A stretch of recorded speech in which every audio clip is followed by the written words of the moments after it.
گے. خدا کی قسم میرے بھائی ایک وقت ہم لوگوں پر ایسا آنے والا ہے, مانو یا نہ مانو, ایک وقت مجھ پر, تم لوگوں پر, پوری کی پوری دنیا کے انسانوں پر, پوری کی پوری کائنات کے اوپر ایک وقت ایسا آنے والا ہے جب جنتی جنت میں جا چکے ہوں گے, جہنمی جہنم میں جا چکے ہوں گے, اور موت کو مینڈے کی صورت میں رکھ کر ذبح کر دیا جائے گا. پھر اعلان کیا جائے گا, اے جنتیوں اب تم جنت سے نہیں نکالے جاؤ گے, اے جہنمیوں اب تم جہنم سے نہیں نکالے جاؤ گے. اس وقت کیا عالم ہوگا؟ کبھی سوچا میرے بھائی جب اللہ فرمائے گا کہ اے جنتیوں اب تم جنت سے نہیں نکالے جاؤ گے, اے جہنمیوں اب تم جہنم سے نہیں نکالے جاؤ گے. اگر ہم لوگ اللہ کے حکم کو رسول اللہ صلی اللہ علیہ وسلم کے مبارک طریقوں سے پورا کر گئے ہوں گے, خدا کی قسم ہم سے بڑا خوش قسمت کوئی نہیں ہوگا. اور اگر ہم لوگ اللہ کے حکم کو نبی کے طریقوں سے پورا کر نہیں گئے ہوں گے, اللہ کی نہیں مانی ہوگی, رسول اللہ صلی اللہ علیہ وسلم کی پیروی نہیں کی ہوگی, خدا کی قسم ہم سے بڑا بدبخت, ہم سے بڑا ذلیل, ہم سے بڑا خوار انسان کوئی نہیں ہوگا میرے بھائی. اللہ کے واسطے رسول اللہ صلی اللہ علیہ وسلم فرما رہے, جس کا مفہوم ہے کہ بہترین شخص کون ہے؟ بہترین شخص وہ جو موت سے پہلے موت کی تیاری کر لے. وہ میرے بھائیوں موت کی تیاری کر لو, موت کی تیاری کر لو.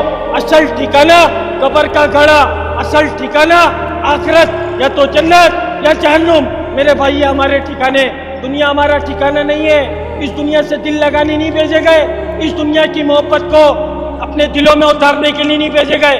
ہم لوگ اپنے بیوی بچوں سے محبت کرنے کے لیے نہیں بھیجے گئے. ہم نے اللہ سے دل لگانا ہے, اللہ کے رسول صلی اللہ علیہ وسلم کے سنتوں سے دل لگانا ہے. اب میرے بھائی اللہ کے واسطے اپنے مقصد کو جان لو, اپنے مقصد کو پہچان لو. ہم لوگ دنیا میں دنیا بنانے نہیں آئے, ہم لوگ دنیا میں دنیا کمانے نہیں آئے. میرے بھائی اس بات کو بتانے, اس بات کو سمجھانے اللہ نے ایک سلسلہ جاری کیا تھا.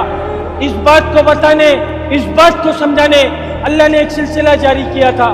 کم و بیش 1,24,000 پیغمبروں کو اللہ تعالیٰ نے اس دنیا میں معبود فرمایا تھا.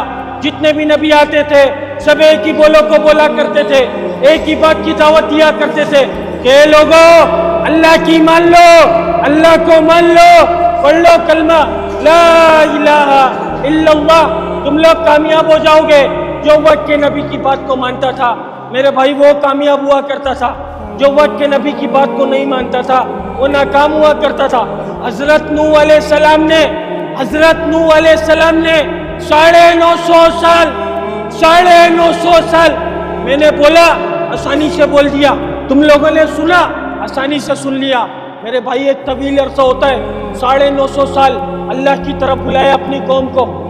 کم و بیش 80-82 لوگوں نے بات کو مانا تھا, 80-82 لوگوں نے بات کو مانا تھا.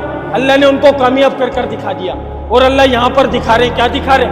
اللہ کے نبی, ان کی بیوی, ان کا بیٹا.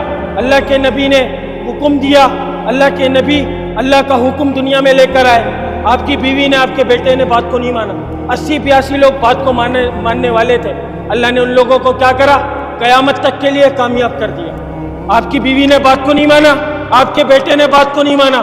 سوچو یار, وہ نبی, ان کی بیوی, ان کے بیٹے, اللہ کی کسی سے رشتہ داری نہیں ہے, اللہ کی کسی سے دوستی نہیں. اللہ کے نبی, ان کی بیوی, ان کا بیٹا, اللہ کے نبی نے اللہ کے حکم کو پورا کرا. آپ کی بیوی نے بات کو نہیں مانا, آپ کے بیٹے نے بات کو نہیں مانا, اللہ نے ناکام کر دکھا دیا. اب ہم سب کا ایمان, ہم سب کا یقین ہمارے نبی رسول اللہ صلی اللہ علیہ وسلم آخری نبی, قیامت تک کوئی نبی آئے گا؟ آواز نکالو نا بھائی, میری آواز نہیں نکل رہی, اپنی تو نکال لو. قیامت تک کوئی نبی آئے گا؟ قیامت تک کوئی نبی آئے گا؟ اب دین کو کون پلائے گا؟ میرا باپ پلائے گا یا تمہارا باپ پلائے گا؟ میرا باپ پلائے گا یا تمہارا باپ پلائے گا؟ یا کوئی عالم دین یا کوئی مفتی منبر پر بیٹھ کر دین کو پھیلانے کا حق رکھتے؟ بولو نا اللہ کے واسطے, بولو نا, کون پلائے گا دین کو؟ کون پلائے گا دین کو؟ ارے بھائی ہاتھ کھڑا کرو نا یار اللہ کے واسطے, کون پلائے گا دین کو میرے بھائی؟ ہماری ذمہ داری نہیں ہے, ہماری تھوڑی ہے. اللہ کے واسطے میرے بھائی اپنے مقصد کو جانو, جس جس کے کان تک آواز پہنچ رہی ہے ہاتھ کھڑا کر لو میرے بھائی، ہاتھ کھڑا کر لو. اتنی ہے نا، اتنی گھمنڈ اچھی بات نہیں ہے. یہ بات کس کی ہو رہی ہے؟ اللہ کی بات ہو رہی ہے، اس کے رسول صلی اللہ علیہ وسلم کی بات ہو رہی ہے میرے بھائی. یہ کسی پارٹی کی، یہ کسی انسان کی بات نہیں ہو رہی ہے.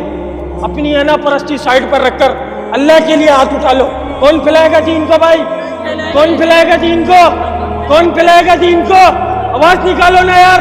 کون پھیلائے گا دین کو؟ ہم پھیلائیں گے دین کو. ہمیں پھیلانا پڑے گا. کیوں پھیلانا پڑے گا؟ کیونکہ بابا جی نے، عالم دین نے، مفتی نے ہم پر ذمہ داری نہیں لگائی، اللہ نے قرآن پاک میں لگائی.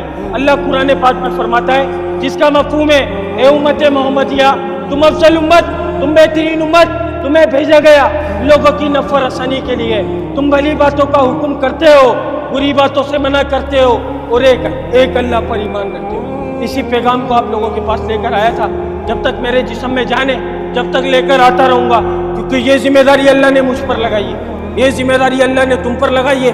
جو اپنی ذمہ داری کو جانے گا وہ اس کام کو کرے گا، اور جو اپنی ذمہ داری کو نہیں جانے گا تو میرے بھائی وہی آواروں والی زندگی گزرے گی ہماری، اور خدا کی قسم ناکامی کے علاوہ کچھ نہیں مل پائے گا.